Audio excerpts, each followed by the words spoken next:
So this tour was an official Ironman 4x4 tour. We decided to put a 10-day tour together, not too long, and take everybody into probably our favourite part of Botswana, up into the Khwai area on the edge of the Okavango Delta.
Hi, my name is Dirk Smith and welcome to another episode of the Ironvan Adventures.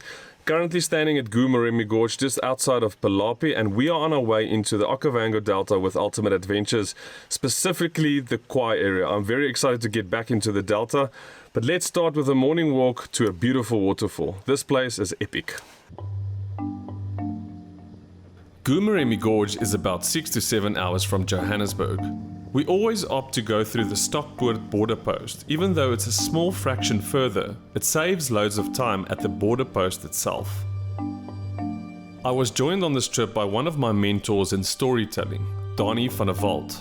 Donnie created a local environmental program called 50/50, which had a huge impact on environmental issues in Southern Africa. Local guide Zuma Meriki took us on a walk through the gorge.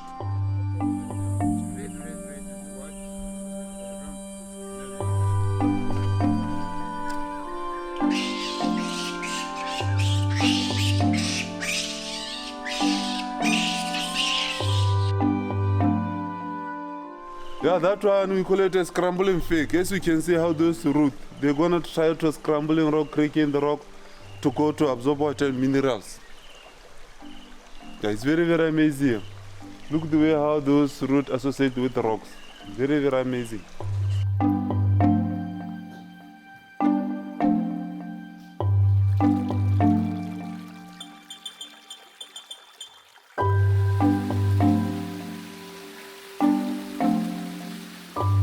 On the morning of 13 July 1980, a loud rumbling was heard by the villagers of Goo-Moremi as a big stone fell from the gorge above. It was said to be a sign that someone of great importance had passed. That's the rock. Israel, that rock we call it Khama Alam Stone. Khama is the first president in Botswana. This rock was up there at the top. The time that he passed away, 1980, 13th of July, this stone just fell and make a lot of noise. People at the village, they just hear the noise, but they don't know what's happening. Spiritual believers, spirit, are those ones that announce the noise that I heard. He tell you that a great chief or important person has passed away. That's why this rock we call it and just an alarm or just a sign that the great chief has passed away.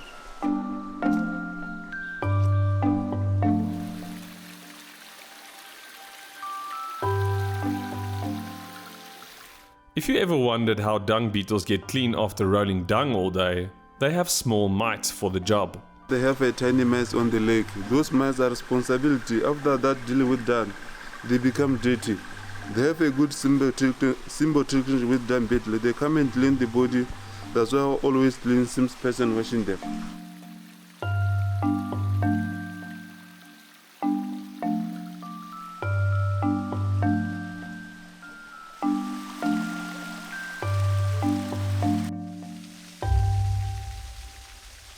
If you're heading to Maun, Palapi side in Botswana, I cannot recommend this place more. You have to come and stay over at Goo-Moremi.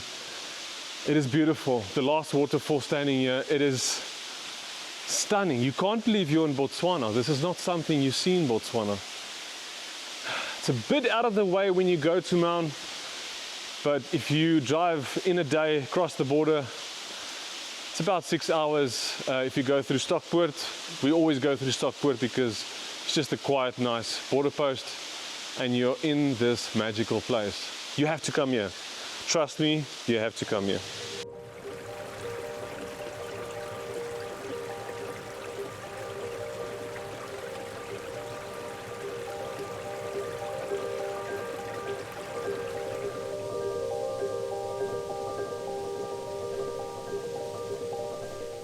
That water there is underground water. Along just 5 to 6 to 7, they just come from underground water. As you can see, they just follow them. When they got there more than 3 kilometers, they just go again, disappear underground. There's no catchment like river like them. We're thinking maybe it's a fountain because they're always flowing, never stop. Now, you know that in our village, we believe on spiritual beliefs. We believe it's where they place, it's where they stay.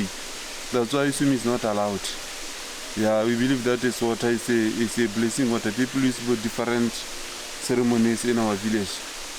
Normally it's here where the vulture breed. Here we have 15 pairs. We have 5 waterfalls, but right now, because it's short walk, only 3 waterfalls.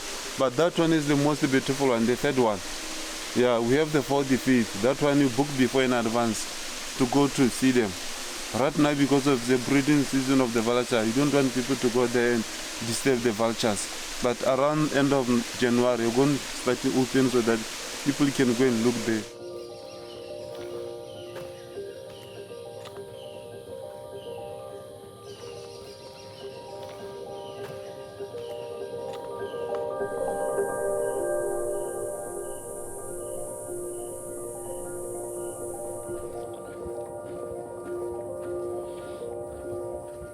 I thought I'd show you Goo-Moremi's camp. We're camping under a massive marula tree.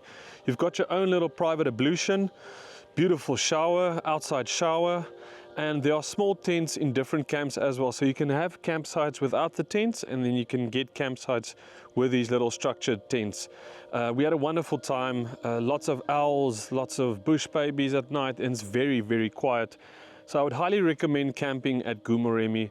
We are on our way to Khama Rhino Sanctuary now, and we are meeting up with a tour group, and this is an official Ironman 4x4 tour. So people watching the show, people that are fans of the show are joining us on tour, of course with Simon and Desiree and Master P from Ultimate Adventures, and then we're heading into the Delta. But for now, we've got a small way to Khama Rhino Sanctuary, so we're going to pack up camp and have a leisurely drive to Khama Rhino Sanctuary. On this trip, I'm going to be camping in the Ironman 4x4 Single King swag. I'm a bit wary of it because in the Khwai area in the Delta, the first hyena that's going to be right next to this tent, Donnie doesn't know it, but I'm going to climb in next to him. And we of course have the Ironman 4x4 Swift 1400 rooftop tent that Donnie's camping in. Before we continued on our journey, we had a quick dip in the pool at the Goo-Moremi restaurant and deck. Goo-Moremi also has some formal accommodation available on site. Brown-veined white butterflies were scattered everywhere along the route. They generally migrate towards the northeast of Africa during the summer and autumn. The official starting point of the tour was Khama Rhino Sanctuary, and we met up with the tour leaders Simon and Desiree Stedman and the tour guests. My name is Simon Stedman and I'm the owner of Ultimate Adventures. So this tour was an official Ironman 4x4 tour. We decided to put a 10-day tour together, not too long, and take everybody into probably our favourite part of Botswana, up into the Khwai area on the edge of the Okavango Delta. I'm Desiree Stedman and I'm the co-owner of Ultimate Adventures. So this was a 10-day trip into the Delta where we explored the beautiful areas of Khwai, fantastic for game viewing, and then also finished every evening with a home-cooked meal from our legend Master P. You think you can run away from me? You're hiding. Why are you not greeting me? I'm just unleashing here. Just unhitching. I was coming. But you can greet and then unhitch. Hey. How are you, Manny? Lucky and you. Good. Nearly everybody's arrived, so it's about time now to go for a little afternoon drive, go out into the reserve and look for some rhinos. In 1989, a group of Serowe residents conceived the idea of a wildlife reserve near Serowe. Previously a traditional hunting area, the residents wished to re-establish it to its earlier splendor. In 1993, the Ngwato Land Board allocated the land around Serowe Pan to the Khama Rhino Sanctuary Trust.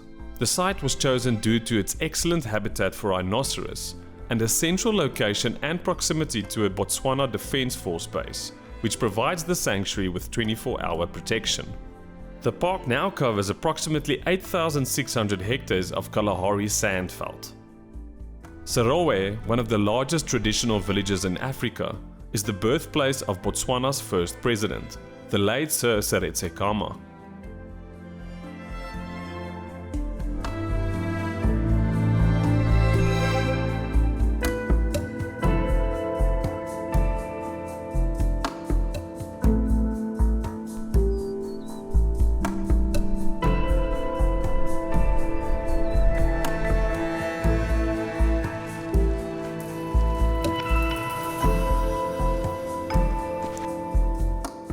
Seeing white rhino in a beautiful habitat like this is very special.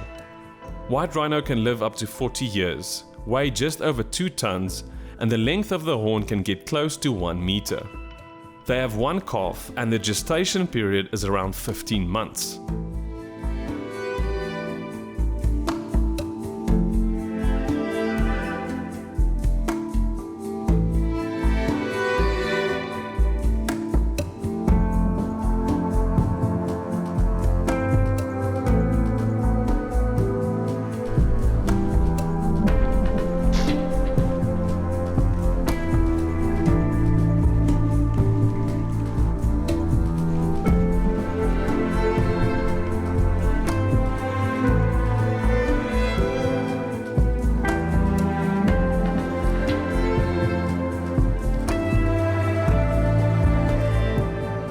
The summer rains have started in Botswana, and that gets me even more excited for the Delta.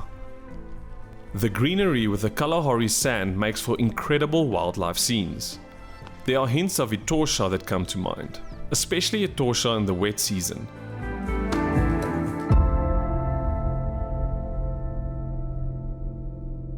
The first stop of the trip is at Khama Rhino Sanctuary, and the reason we choose that place for starting a lot of our tours is it's not too far across the border, so it's easily accessible for a lot of people, and it's just a nice bushy feel, good way to start off. And also you have the opportunity to see rhinos in big numbers, which obviously, as we all know, is not an everyday sighting.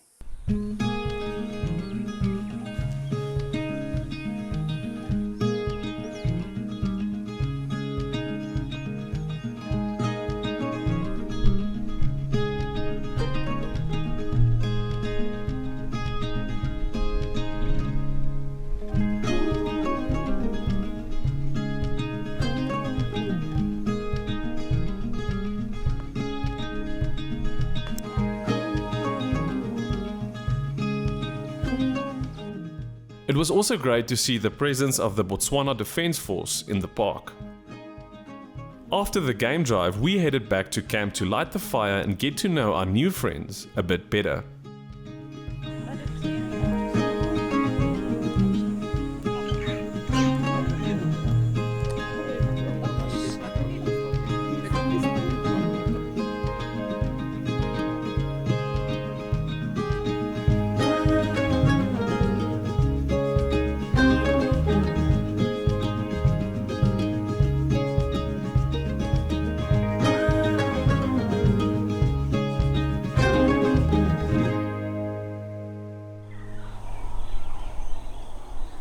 Early morning here at Khama Rhino Sanctuary, and I've only seen this place on YouTube videos, but it's magical. Seeing so many rhinos with their horns in Botswana is absolutely mind-blowing. Today's plan, we are heading to Maun. Most of the day is going to be spent in the car, But that's the thing with overlanding, you spend lots of days in the car, and we got to meet all the people on the official Ironman 4x4 tour, and they seem like amazing people. I think this is going to be a great tour. But first, we're going to head back into Khama Rhino Sanctuary to see if we can find some more rhinos.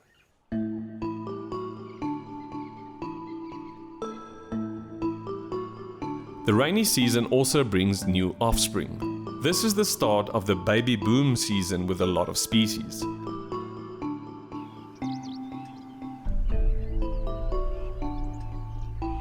Magic. Clear skies gave us really good light to take some photos and video of the wildlife in Khama Rhino Sanctuary.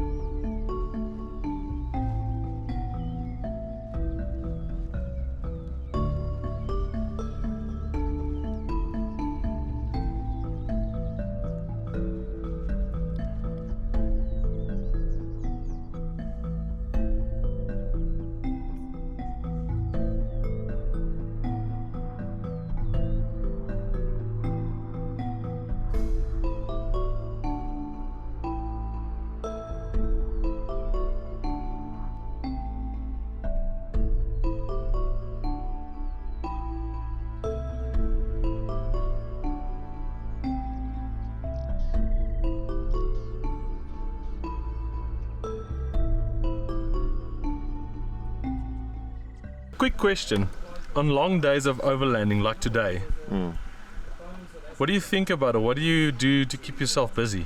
I watch Des sleep and I watch Master P sleep, and yeah, just enjoy the peace and quiet. Okay, so you're also a seasoned traveler. What do you do on long roads like today? I don't sit and crochet. I talk crap to Russell and to Daisy over the radio. Over the radio? Over the radio. Oh goodness, we've got a talker. Yes, but I'll behave. What do you do on long roads? What she said. Be honest, what do you do? I work, I navigate, What do you really do? I sleep. Oh, yeah. Ek slaap. Ek slaap lekker in die kar. Driving? How do you mean keep myself busy? Yeah, what do you do? Do you think about stuff or? Yeah, I'm almost planning the next move because I like to have a plan. And if I don't have a plan, there's nothing to look out for. So I plan, continuous planning. You're a planner? Yes, yeah. And the best thing is the next holiday, because the one I'm busy on is probably the best thus far. You're also an overlander, so on long days of overlanding, how do you keep yourself busy? I usually crank up the radio and karaoke solo as far as I can. Could you please take us a video of you karaokeing in your car? I'll do that. I'll do that. On long days of travel, and you've traveled Africa quite a bit, and there's nothing to do on the road, what do you keep yourself busy with? Metal, heavy metal.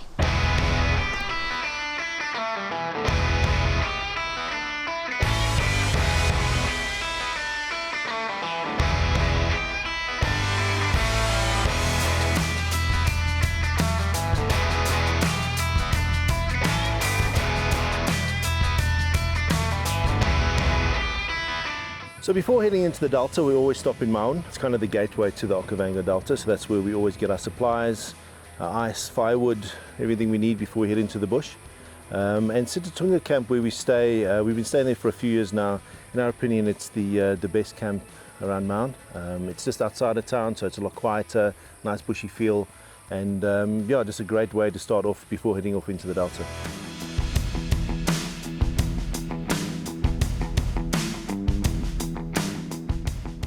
After a long day of driving, we have finally arrived in Maun at Sitatunga campsite, and we are heading into the Okavango Delta tomorrow in arguably one of my favorite places in Botswana, Khwai. I cannot wait to get into the Delta. This campsite is beautiful, beautiful ablutions, big trees. It is a stunning place to stay over in Maun. But tomorrow we have the Okavango Delta.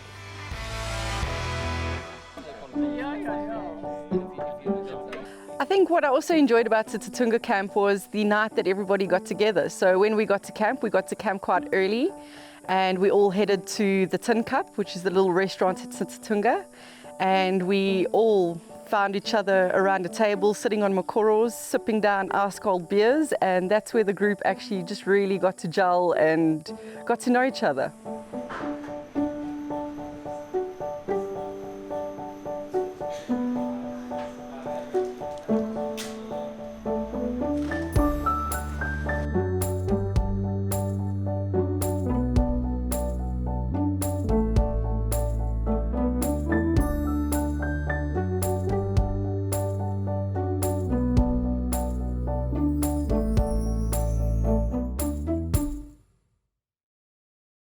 Mr. Gear, Mr. Sir, how are you feeling about the Okavango Delta? Are you excited? super excited. I've only been reading about this and hearing about it on your channels and these kind of things, so I'm super excited. Lekker. Are you excited for the Delta? I'm always excited for the Delta. Why do you love the Delta?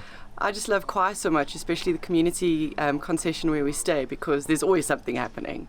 If you don't have the beautiful sunsets on the river, you have wild dogs running through camp, or you have lions walking by, or leopards in camp. So yeah, so much of excitement. Listen, so you've been in the Khwai what a week or two back? Yes, I was there 2 weeks back. Last week, yeah. Okay. Yes. You excited for Khwai? My favorite place in Botswana. Really? Yes. Okay. Me and Des, we is the #1 place. High five, Mini. Okay, so we're all packed up here at Sitsutunga Camp in Maun. We're heading off to the Khwai Community Concession to Mokgoto campsite. We're going to head back through Maun, fill up with fuel and firewood, and then we've got about 100 k's of gravel road to get to the campsite along the Khwai River. I have heard that it's been graded, so it used to be a really bad road. Hopefully today it's going to be smooth sailing. It'll probably take us about 4 hours or so to get there. We can set up camp, do a little game drive along the Khwai River.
So once we got off the cut line, we entered through a little area that we personally call Dead Tree Island. And if you see the pictures, you'll understand why we call it Dead Tree Island.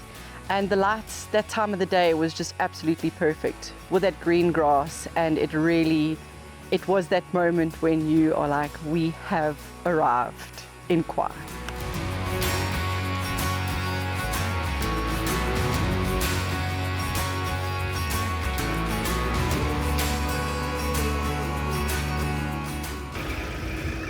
Welcome to Khwai.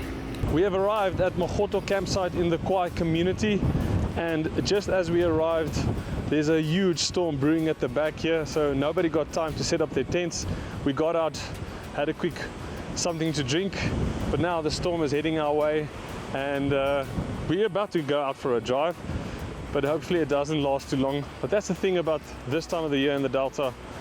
It's rainstorms everywhere, but it's beautifully green. It's absolutely epic. I'm in awe of this place. It's magical to be here.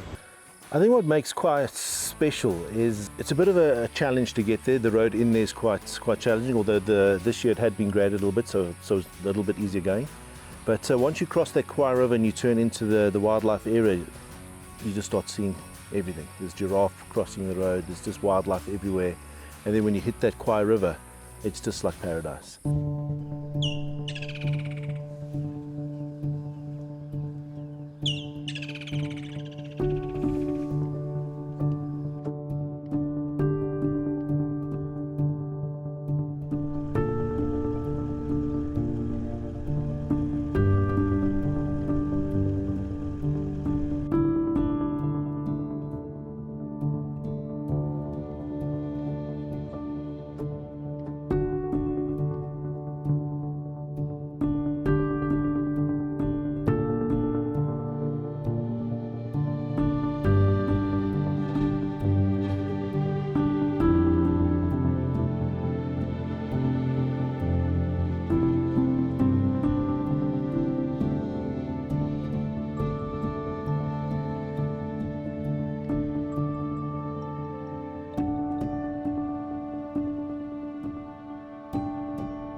If I can explain the scene, it's just a never-ending river in front of you with fish eagles in the trees and elephants coming across to come and get their water for the afternoon, and it's constant activity. Even for us, I mean, we've been going there for 15 years now, and every time we hit that Khwai River, it's just like magical. Before this trip, people have been asking me, is it the right time of the year for the Delta? So we're here in January, and I can tell you, it is beautiful. It's absolutely beautiful. Yes, you do miss the big herds of elephants coming down to drink, but this green, lush landscape, it is beautiful. Thank you so much for watching. If you do like the videos, please like and subscribe and share with your friends. And if you would like to tour with Ultimate Adventures, go to ultimateadventures.tv. See you next time.